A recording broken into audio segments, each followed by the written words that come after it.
Welcome to the Lazy CEO Podcast, where Jim Schlecker, author of Great CEOs Are Lazy and founder of the CEO Project, features compelling experts and topics for CEOs of mid to large-size companies.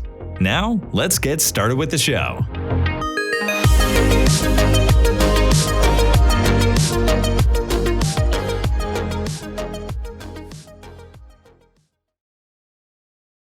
Well, everybody, welcome again to another Lazy CEO podcast. I am Jim Schlecker, the founder of the CEO Project, and your host, your guest host, your host today. Hopefully, you've been enjoying the podcast. Today, we have a special guest. Sam Watson is one of our members of the CEO Project, and he runs a multinational conglomerate. And I'm going to have him explain what all is in there, because it is quite a range of things that he's dealing with. So welcome, Sam, to the Lazy CEO Podcast. Thank you, Jim. Nice to be here. Very cool. Why don't we start with, I'm going to go back 1 second. Just give us a little bit on your background, sort of before you became a CEO, before you started leading companies. What is your functional sort of specialty you went up that got to this place? Sure. So, yeah, I grew up in New Zealand and studied as an accountant, and so started off my career at Deloitte and then PricewaterhouseCoopers for a period. And I found myself in the marine industry in New Zealand when I got sent out to a client with PwC, and ended up staying on there. I ended up getting offered a job at a company called Southern Spars, which is a mast building business based down in New Zealand. I went into that as a CFO.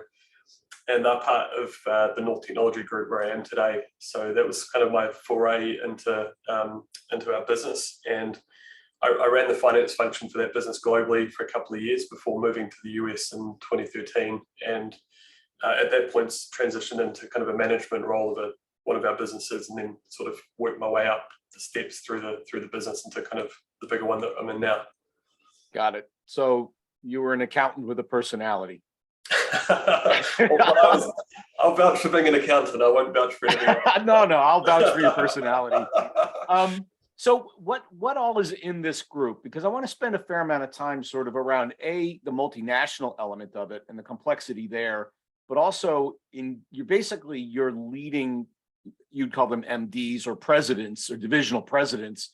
So I want to see the breadth and complexity, because a lot of our CEOs we work with, as they sort of elevate up to, let's say, chairman, they go, I don't know how to work with my CEO. What does that look like? And so I'm hoping we'll suss out a bit of what you do that might be informative there. So what's in the group? Let's start with that. Sure. So, I mean, our headquarters is here in the US. Our holding company is the North Technology Group. We've got a number of arms to that. So we have North Sales, which is the world's largest sail maker, as our kind of largest division. That is big here in the US and in Europe. We're spread around about 40 different countries. We've got meaningful kind of headcount, 50 plus headcount in probably 10 or so countries around the world, and a big manufacturing base in Sri Lanka. Alongside that is the mast building business that I was running up until the end of last year, and that's called Southern Spars Group, but there's a couple of brands that sit within that. They're spread across about 6 countries, about 600 people through that arm of the business. And they're quite complementary, where they kind of work together on some projects and not on others, depending on kind of customer preferences. The next biggest arm, which I was also running up until the end of last year, was our action sports business, which is kiteboarding, windsurfing, stand-up paddleboarding, wakeboarding, that kind of stuff. That came about through an acquisition in 2018 and a license that we took back from somebody in Europe, that we kind of started a business that had $0 of revenue back in 2018, I guess it was sort of $40-50 million of revenue today. And then we have a boat builder based down in Florida called Edgewater Boats, which is into kind of the powerboat industry, particularly in the US. And then we have an arm based out of Italy, which is our apparel business, North Sales Apparel, which is very big in Italy and slightly less big in Germany, France, and Spain, and that's kind of growing quite rapidly, like the kiteboarding business. So that's the kind of spread. Yeah. So I mean, tremendous geographic spread, both in terms of customers as well as manufacturing and employees, and quite a spread in terms of the nature of the products that you're selling, although all sort of marine water oriented, if you will, right? If you had a theme of the whole thing. Yep. So let's start with, one of the things I talk about in terms of goodness of a business is recurring revenue. You've heard me talk about my favorite thing in a business. So how much recurring revenue exists in these businesses? Because it doesn't sound like there's a ton of it, but maybe I'm wrong. Yeah, it's different in each of them. Like the sail making business has customers that repeat a lot with them, either through the course of the year or over like a 5-year period. A sail for a race boat in particular is a consumable product. They stretch over time. So like if you look at our customer base, it's quite solid, and there's 80% of them are kind of continually buying from us over some sort of cycle. Our mass building business is way more focused on the top end of the market, the big super yachts and the race boats in particular, and they tend to be kind of repeat owners in the background. They might have different boats and sometimes cross between different parts of our business, but they are big capital projects effectively. Yeah. It's quite lumpy. Kiteboarding and the apparel business is sort of somewhat similar, much lower transaction value and much more volume, and pretty good predictability about what we're going to get next year. But customers repeat on that whatever cycle, depending on the product. Got it. Interesting. So no traditional, what I would call recurring revenue, but good solid repeat business because of a loyal client base, basically, that you've built. Correct. Yep. So just how cyclical are these businesses? Do you have the sort of ups and downs that I normally think about in the marine industry, or are they fairly stable given the high-end nature of the mass business and the sale business? Or are they? So what's the cycle look like? Yeah, like the mass business is really cyclical because it's very dominated by wealthy people building big yachts in particular. And so some billionaire decides to build the next biggest yacht and off we go. Yeah, exactly. That might add $20 million of revenue in 1 year, and the next year we don't have it. It's also quite captured by the build time of the boats. And so we have a cycle that once the boat builders fill up with capacity, that kind of dictates the cycle over a few years. The sail making business is very seasonal because obviously summer's a huge deal through the course of the year. It's not super cyclical. Like the top end of it is like linked to that same super yacht activity. But the vast majority of the revenue is based across just anybody into sailing globally. And that's not super cyclical. Obviously down market will hurt it a little bit. Kiteboarding, we're not sure. I'm not sure because we just started from zero and it's like going off like a rocket. We had some good time during COVID, so I think that might be sort of starting to flatten off, but we're learning on that one. Interesting. So you haven't hit to the point where you're big enough to experience the cycle, maybe, if there is one. Yeah, it's all been good news for like 4 years in a row, so we're waiting to see one. Talk about the timing to go into the kiteboarding business is when everybody wants to do something alone, not near people, outside. Ooh, kiteboarding, right? It couldn't have been a better timing, right? Sort of perfect. Yeah, we did this acquisition of the Dutch business, which was distributing wetsuits all around the world and kind of had all the doors as we launched our North Kiteboarding from zero. And we're starting to supply through that route. And then when COVID came and the turbo kicked in, we just had every door on the planet that we wanted. And it was all about getting product. As much product as we could get a hand on, we could sell again. And we were doing quite well. In the first few months of COVID, when a lot of brands really backed off, we kind of had the confidence that our market share was growing. So we sort of put the motor down a bit, and that really, really paid out. Wow. Now, have you had supply chain issues in any of these businesses? Yeah. I remember I was just talking before we came on the call about going to a board meeting. I think the last board meeting I went to, we were showing pictures of that evergreen boat sort of stuck sideways in the canal. And you are here. Yeah. And that was like the last straw of, ages of lots of supply chain problems, not being able to get containers. We're producing stuff in Thailand and it's sitting on the dock, or sitting at the warehouse trying to get picked up. It was really pretty bad, like it was for everybody. But we did pretty well through it. Awesome. So let's go to the leadership thing now that we've got the scope of the business and whatnot in your background. So you're a leader leading leaders, right? And not just like middle management, but fully blown general managers. They have their own P&L inside each of these businesses, and you engage with them. So what are the points of connection? If I said, Sam, how do you know it's going well or not well in a business? And what are the things you look at and the engagement you have with those leaders to get at that? Yeah, I mean, I talk to our team around the world every single day, and a lot of them are based in Europe. So if you look at my mornings, 7 a.m. every half an hour, I have phone calls. Lunchtime's great; everyone's gone home for the day in Europe. Yeah. But I mean, I'm in constant contact with them through the week, and just checking in on stuff. There's issues boiling up around the business that we have to get in touch with them to solve, and that always gives me a touch point to just check in on how things are going. I'm as an accountant on the way through, I really rely on our budgeting process to get like a once a year deep dive on like the financial model we've built to work out what our plans are next year, and that gives me a reference point the entire way through the year that I can bounce off. If I can see the thing, things are tracking to the budget, and the sales KPIs I get every week are kind of in line with the budget, I know things are okay. As soon as they diverge, not just revenue or margin, but even further down the P&L, I can see that we're sort of diverging from the common plan that we built with the CEO, and it gives me an immediate point to sort of check in. And so we're doing budgets right now, so this is like an intense time where I spend a lot of effort to try and understand what the plan is for the next year.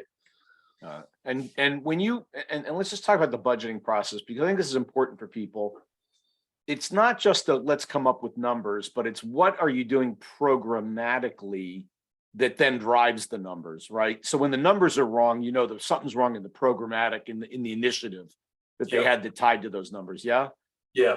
So we'll put, in amongst like our annual budget, we have a very good 5-year planning process that really is where we agree like our aspiration and the kind of the key building blocks to get to that. And then I expect when we cut the budget to see the reference to what that 5-year plan is, to make sure that we're sort of pointing in that direction. And then when we're talking about the budget, I'm talking through like what are the initiatives we're doing based on that strategy. And we'll do a lot. All that strategy stuff happens in person. Like I'm on a plane a lot to go and do that with the management teams in person. And so I really understand the detail that goes on behind that when we get to talking about it in that budget context. Got it. Okay. So that makes sense. And I think a lot of people miss the opportunity to use the budget to get at the strategy. Somehow they think the strategy and the budget are independent. And actually they're like this if you do it right, just as you talked about. Yeah. It'd be nice if they were independent, but we've got private equity shareholders that want us to deliver the 5-year plan. So, we're sitting here cutting the budget at the moment, and I've got the 5-year plan right in front of me thinking, are we on track? Is this the trajectory that we've committed to? So it's completely linked.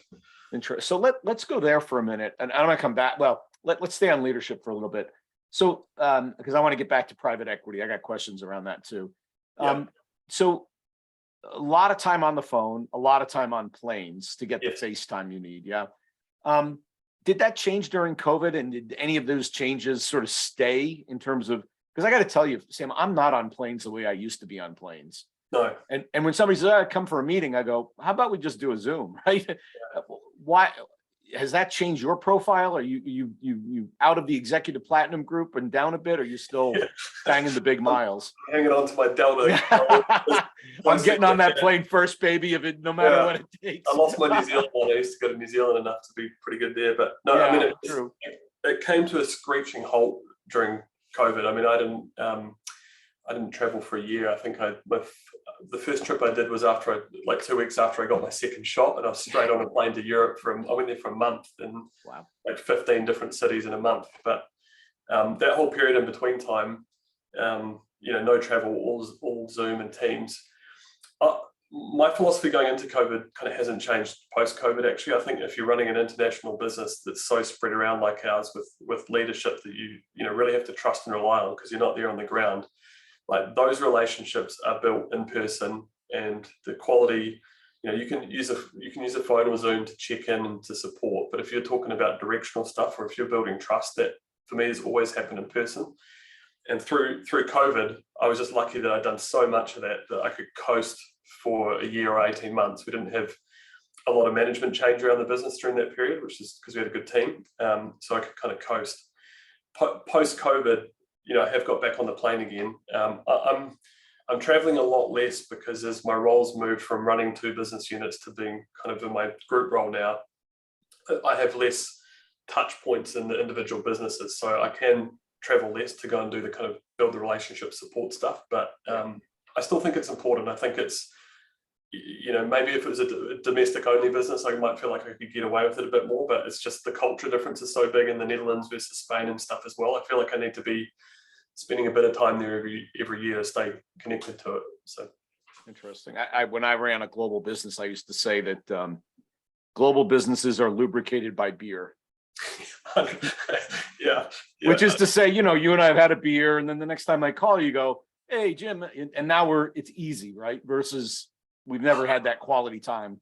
Oh, 100%. I mean, some of the hard conversations we had to have during COVID, even some of the budget discussions I'm having now, if I was trying to have those without the relationship I've built with the guys running those businesses, they would be way harder. And all of that was at our CEO in the Netherlands house over dinner, drinking some wine and things like that. So, I'm doing a little research on leadership in virtual organizations right now, and trust is really one of the big words that shows up in terms of enabling a high functioning organization, even though it's largely virtual. Yeah. And so I don't think there's any such thing as a full virtual. It's always hybrid in this way. It has to be. Yeah. Yeah. So what happens? What do you do when it's going pear-shaped, right? So you've got a division, MD's not making his numbers. You can see the trajectory's going the wrong way. What do you do? What are your moves in that scenario? I mean, I'm on a plane for a start, so it's so you go there and figure it out if it feels major, if it's kind of, hey, this is a bit off track, remote, fine, that's fine. But if it's looking like it's kind of dire, then I'm off there, go and spend a week or maybe even 2 weeks sometimes there. And I guess I'm trying to evaluate two things at once. I'm evaluating if I've got, because to your point on trust, I'm trying to evaluate if I've got a trust problem with the guy that I'm relying on to run the business, or a leadership problem or something like that, versus kind of a market dynamic or like tactics issue. And if it's a market dynamic or like tactics or a strategy, that's like one solution set. But I'm really always evaluating if I've got the first issue, because that's what will trip us up. The wrong person leading a business remotely without you being there, they can send a business off track so quickly. Yeah. So that's why you need the FaceTime to do it, because you need to go and look the person in the eye and see the body language and to see if there's something that you're not quite getting. Interesting. I talk about that in my book, The Great CEOs Are Lazy. When you go into player mode as a CEO, you're doing meta work. The meta work is, do I have the right talent? Do I have the right strategy? Are they using the right processes while I'm engaged in whatever the thing is, right? Yeah. So you perfectly described that. Okay. And let's say you change somebody out, because I know you said during COVID you didn't, but I know before you did make a few changes. A lot. Yeah, exactly. Well, which is maybe good news, because then you went into COVID with the team you wanted. Yeah. To use a Secretary of Defense thing. With Schultz, I guess you said that. So what do you do when you have to change somebody and you're not there to sort of onboard them, guide them, how do you bring somebody on board when they're highly remote like that? Yeah, it's a real challenge. I mean, the change decision, you're always trapped with kind of maybe not liking the direction and feeling like you have to do something, versus the challenge of, I don't live in this country. My network in that country might not be as strong as I like. Do I have is there a bench behind this person I can pick up? I've the changes I made before COVID, there was quite a lot through acquisition that opportunities emerged, and there was other bits where we just had to change the management out.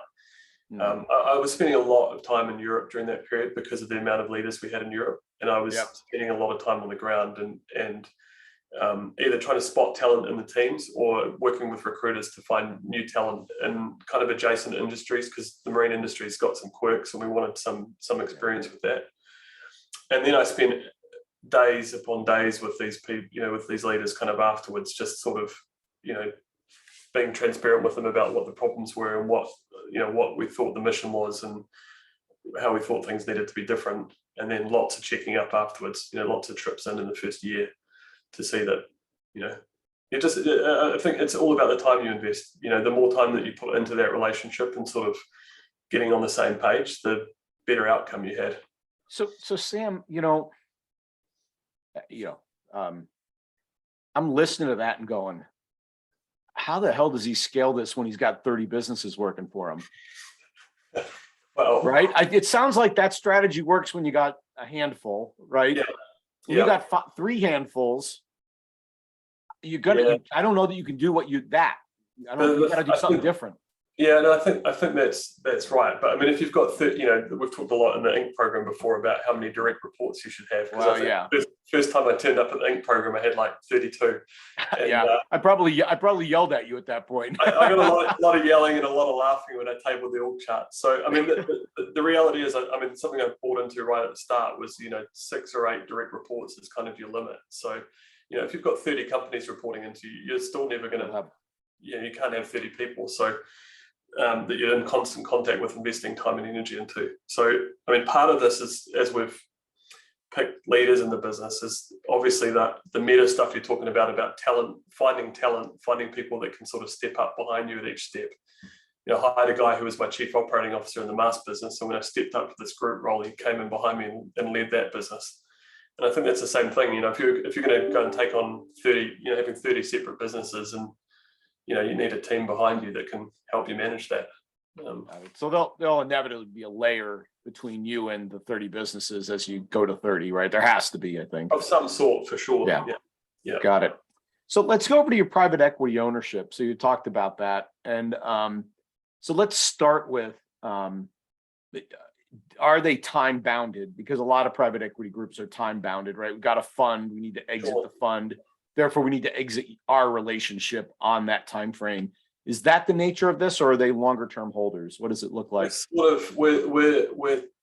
sort of unusual in their portfolio to a degree, actually. So they have a lot of the traditional kind of time bounded investments, and a lot of those are in the tech space, and they've done exceptionally well over the last couple of years. We were kind of a interesting business that wasn't in the tech space, kind of consumer brand, manufacturing, sports, something or other, that the owner of the fund, or the leader of the fund, had a lot of passion for. And I think could see an opportunity for the fund. I think it's been good for him for relationship building with high net worth individuals and things like that. So they've had a kind of a longer term view of our business and keeping it within at least one of their funds. I think we'll probably get moved from the current fund that we're in at some point to either another one or to a long term hold fund. But we're not quite the same investment like some of the other stuff that I've got. Okay. Got it. Well, always good when the chairman likes the business, right? If I was to buy a soccer business, I don't know that I'd ever sell it, right? So yeah. This is very similar, probably. Yeah. Right. So given that, you went back to the 5-year forecast, like, I'm not going to say who cares, but who cares? No, they care. I mean, I think it's both. They want performance out of the business. I think the guys I work with in the fund are really good, awesome, good group of people, super supportive, have a real vision for our group that it can be, $1 billion revenue business. They have a strategy for that. They've been working towards it. And so, I think they want both the benefits that come with being involved with it, and the kind of passion that comes with it, and the business performance. Yeah. Okay. So while the 5 years is more about, we know it can do this, we want it to do it. It's not about exit. It's just about. It's about aspiration and being aligned on what our aspiration is to get to that end goal. Yeah. Got it. Now, is that going to be strictly organic, or do you have acquisition? Sounds like material acquisition potentially to get to $1 billion. Yeah, we've done. We've done smaller acquisitions all the way through. Every time we've turned up to them with a good business case to buy a business, we've bought one. We must have bought 7 or 8 over the last 6 or 7 years. To get to that, there's a few different strategies on it, but to get to that size, I'm sure an acquisition is a big part of that. Yeah. Yeah, and then not a little one, not the bits and bobs that you've been doing. No, sort of similar scale to what we are, something like that. Yeah, double up at some point, maybe. Yeah. So you've had times in your history there that things didn't go well. I mean, you were off the number. I've known you a long time. So how did they react in that environment? Because that's always, we tell people when they're working with private equity, it's all good when you're a candidate, and then once you're in it, it changes sometimes, right? Particularly when you're missing your numbers, it can get the ugly side shows up. So how was that? How did you respond to it? Because you're still here. So the normal move, which is fire the guy, didn't happen. So how did you make it through that, Sam? I mean, they they are genuinely like good people, and they're quite realistic people. I know that. I think it's an important thing to make about different funds is that you can get a very different experience depending on which fund that you're working with. The leadership of our fund has always come from an entrepreneurial background, and Peter, who runs it, has always backed entrepreneurs and given them a lot of latitude with the way they run the business. And so, when we've pitched up and presented problems, I think my first ever board meeting, I think I turned up to tell them that we'd lost 2 major contracts in our mask business, and we were going to be like half the revenue for the year, and it was sort of decimated. What they looked for in that situation was whether or not we were taking the right actions. I can't invent new work. In the mask building business, I couldn't just create a new billionaire, but what was I doing to address the problems, trim back costs? How quick was I moving? I flew in and out of New Zealand twice in 2 weeks in that situation. And they're like, okay, you're doing the work. It's all good. It would be more problematic if we came up against some of our, debt package, requirements. Right. If we're sort of tripping any, funding issues on the way through. But mostly when we've had problems in pockets of the business, we've been able to kind of rely on the diversity of our portfolio that, one's performing well when the other one's gone bad. Yep. So there's been space to kind of do the right stuff. Yeah. Well, I've been in the tripping covenants environment. That's seriously no fun. We had a question from somebody who's listening about KPIs. So, you've got these very diverse businesses, right? A direct to consumer business, occasional sale to billionaire business with long leads. When you think about KPIs around those businesses, clearly financials, which you're immediately, you could probably look at a P&L and go, oh, there's the problem, right? Yeah. But what else in terms of a dashboard do you use? And is it standardized across these various businesses?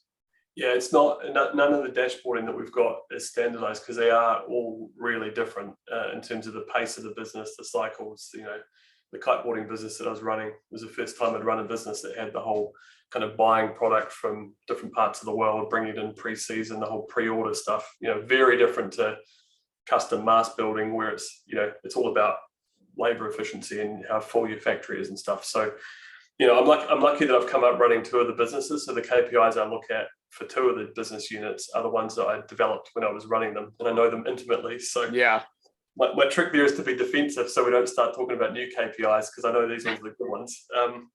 In the sale making business, they have their own very well developed set of metrics that they look at. That I've this year spent a lot more time looking at them for the first time, and they're pretty good. They're looking at everything from web generated requests for quotes, the close rates, the discounting rate that's going on, production capacity, product mix. There's a whole suite of them. Different ones for every business. Standardizing is really hard. Like we've got some standardization over like cash reporting. We've got standardization around some of the sustainability stuff that we're working on at the moment. But when it comes to like the metrics that you need to kind of run the business, you want them to be kind of tailored, and it's your job running all these businesses to wrap your head around having different ones for each part. Right. Yeah. Right. Well, makes for an interesting day, right?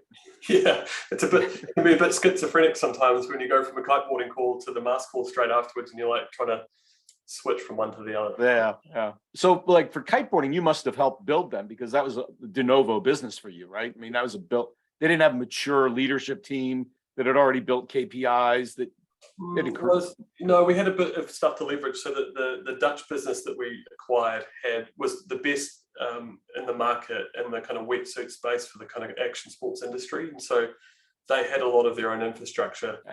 We built a kiteboarding team that was a accumulation of some people that have worked for other brands, so they'd seen how to do stuff before. But the big missing bit was that there wasn't anything developed to look at the thing as one business, and there wasn't. The reason I got asked to do it is there wasn't actually a plan for the teams to be integrating and kind of leveraging off each other. So that was kind of what I built out, and the KPIs dropped off the back of that. We've got some amazing dashboarding actually through Power BI for that kiteboarding business that I can look at on my phone and know exactly what's going on whenever I need to. Got it. And Power BI is your preferred business intelligence tool? Yeah. We've been, did a lot of work independently on that using that platform in kiteboarding, and then we hired a data scientist about a year ago, and her team's building out, further across the whole business using Power BI. Got it. Yeah, I'm a fan of it. I've used super powerful, easy. So I'm an Excel fanatic, and it's so much better than Excel for that type of work, Yes. Yeah, agreed. But if you're an Excel guy, you can learn Power BI in a heartbeat. Yeah. So maybe two more questions, Sam. One is, when I was running a global business, same deal, right? I'm on 7 a.m., 6 a.m. in the morning talking to Europe, work all day, little break for lunch, right? And then California wakes up, Asia wakes up. I'd go play footy at 10 o'clock, and I'd be on the phone on my way back at 11 o'clock at night to China, right? Yeah. Which meant I didn't sleep very much. And I suspect you're in the same mode, right? It's completely global business. How do you maintain your energy, your personal energy, in that environment of just always on, maybe limited sleep, travel your butt off? Yeah. How do you keep, because you've got high energy level, how do you maintain? For me, it's all been about the people that I'm working with. Like, I've got a management team across the group now that I really enjoy working with. Like, I think I've probably made some leadership decisions over the years that have been as much based on who I enjoyed working with as the talent there. And that might be wrong in some business context. Maybe some people would say that was wrong. It's been essential for me to enjoy speaking to people at 5 o'clock in the morning and 10 o'clock at night. And that it's been essential for those people to talk to each other as well. I mean, to have that team dynamic working in a way that's super constructive is, for me, essential for keeping the energy levels up. If those calls I have, it's just a chore. I don't have any magic trick to kind of start enjoying that or get through it. It's sort of, it's going to be the dynamic. The travel part for me, I mean, I've got 2 young kids now, so it's sort of getting a little harder as well. But the travel part was also the other bit where I injected some energy. I had a trip planned up. I'm going to be seeing these people. There's some, there'll be some good experiences come out of that. And then, I don't know, trying to exercise a little bit in the meantime and use my lunchtime break when everyone's both ends are shut off to do something healthy. Do you try to add a little fun when you do a trip? I used to sort of always do an in and out, and I wonder if I made a mistake on that, of like, hey, just spend a day and enjoy wherever I happen to be. I do now. I was commuting back and forth between Spain and the States quite regularly for 3 years, between like 2015 to 2018. And I missed every single public holiday in the US for 3 years because I kept booking flights when they were cheap, not realizing it was a holiday because I'm not from the US. And then I'd be sitting on a plane on Thanksgiving like, oh, this is why it's cheap. So ever since I kind of stopped myself doing that, I've always booked time to make sure I can go out for dinner with some people, have a free day up my sleeve. More and more, I'm trying to travel into places kind of over the weekend or even out on a Friday night. So as I'm getting a little older, I'm struggling more with the time adjustment coming back and forth with Europe. Whereas I used to hit the ground and I just go straight to work. Now I come in over the weekend and just get acclimatized, and I'm a happier guy on Monday, and I also get to do some fun stuff on the Sunday. Nice. And maybe just last question: if I said, what are your 2 or 3 sort of management magic tricks? Like, just like my little things I do that are the other people that are just work for me. What would be those 2 or 3 things? Oh, let me refer to my notes I made before the call in case you ask. And don't tell me a magician never tells me the secrets. So I still want to hear. I think, look, this is maybe in particular working with people internationally, and I've like touched on this a lot, but I'll just labor the first point, which is travel. Don't, if you think you're going to sign up to, run an international business and run a whole bunch of division presidents and stuff, and you're going to do it from home and never travel, like, go and do a different job. It's just a disaster. You'll be miserable. I doubt you'll be effective. You might be, but it's just not the right thing for you. The number one, the second thing is be quick on the decision making on your leadership team. Something I learned working with you through the CEO program is, evaluate your leadership team every quarter or every month. If you see that you're evaluating somebody poorly kind of 2 quarters in a row, you've got to go and do something about it. And it's every time that we've delayed making a decision, a hard decision, it's always cost us. And every time we've pushed through on a hard decision that we were worried about, it's always ended up being better than we thought. So just be quick. Don't be somebody that needs all the perfect proof to make a decision. You can't really do that. And then I think just my third thing maybe is just like culturally, how do you set a tone in a business for your team to be working effectively internationally? And that's something that's quite hard. Like if you get good at it and your leadership team gets good at it, you can pretty quickly find you go one layer down into the business and you have a lot of problems. And I think you need to be very thoughtful about how you communicate with your team about expectations. I've jumped on the guys in our New Zealand business before for organizing all their local management meetings at like 8 till 10 o'clock in the morning every day.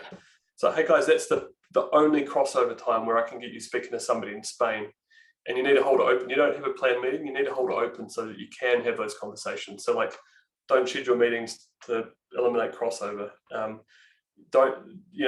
Get off simple stuff, get off the email, get on the phone to people, build relationships. You kind of need to push that down through the business and encourage them to travel a little bit as well, because it makes their job way easier. That's my third one on the spot, if you like. I love it. No, that's great. I always found being culturally curious to be useful too, as I was trying to run it. No matter where I am, let's try the food. Let's learn what's important. And I genuinely was curious. It was no act. I mean, but it made such a difference in relationship when I was genuinely interested in the people I was with and what they're about. I just got a WhatsApp message 2 days ago from a colleague of mine in Spain who sent me a picture of a paella that he was having for lunch. He's like, hey, when are you coming back to catch up with me? Yeah, I love it. Yeah. That's great. By the way, I think just generationally getting the Gen Zs get on the phone. First was, what's a phone? Right. So just that we may have some challenges as we move through the generations here on some of those ideas. That's right. Sam, this was awesome. Just way fun, as I thought it would be. A lot of really interesting ideas for people as they lead multinational and multi-unit businesses, whether they're domestic or not. So thank you so much. I really appreciate you taking the time. Thank you. Thank you for having me. I enjoyed it very much. Awesome. Well, good. And we'll catch all of you on the next Lazy CEO podcast. Thanks for joining us. This podcast is brought to you by the CEO Project. At the CEO Project, we work with CEOs to help them grow their business. And our members represent billions of dollars of revenue and profit. And frankly, amongst all of us, we've probably made every mistake in the book, including some you haven't made yet. So if you want to learn from the experience of a bunch of really seasoned CEOs, we're a great place to hang out. In this podcast, what you're going to hear are some of those ideas, concepts, and things that are just going to help you on your journey. If you want to find out more, reach out to us at theceoproject.com, or you can contact me personally at jim@theceoproject.com. Happy listening.